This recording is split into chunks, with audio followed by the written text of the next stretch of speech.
Tliet ġimgħat ilu jintlef nofsi.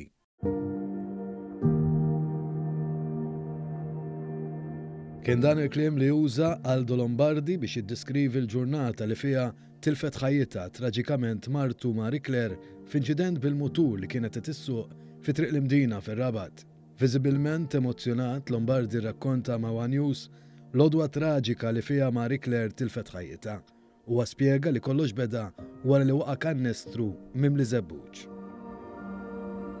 Dak il-kannestru jesa madwar 24-25 kilo ta' żebbuġ. Iż-żebbuġ kien rajb, kien misjur lest biex jintasar. U ovvjament f'qasir żmien bl-ammont konsiderevoli ta' karozzi li għaddew ta' taffeċ u jiexin kienet iddur ma' roundabout il-motor ħada fil-fatt u nfaqat mal-bankina u li ġiex metri, fimt, u nfaqat mal-ħadid. Aldo Lombardi appella l-iktar responsabilità mix-xufiera biex it-trakkiet ma jitabbewx aktar milli jifilħu u biex dak li jkun qed jinġar ikun motti b'mod sigur. Meta kellimna dwar ħajtu ma' Marie Claire, Aldo qalilna li kellhom relazzjoni b'saħħitha ħafna. Aldo u Marie Claire vjaġġaw eluf ta' kilometri barra minn Malta bil-mutur passatemp għażiż għat-tnejn li huma.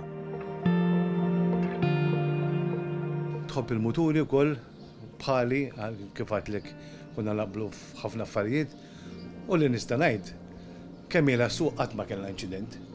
Jiġifieri laqgħet ħabtet ma' xi ħadd, Marie Claire kienet careful ħafna, barra minn hekk qabel meta ġabet il-liċenzja ġifieri hi għandha l-liċenzja full ta' muturi ħafna ikbar minn 1 to 5. Għamil żmien twil konna nħorġu flimkien bil-helmet, bil-Bluetooth biex nara li qed tissuq kif għandha suq. Huwa appella biex dik il-persuna li bit-traskuraġni waslet għal mewt ta' martu tersaq il-qudiem. Dak il-persuna li kkawża dan l-inċident fatali ma nistax nifhem kif qed torqod bil-lejl. Ma nistax nifhem kif qed tpoġġi rasek fuq l-imħadda.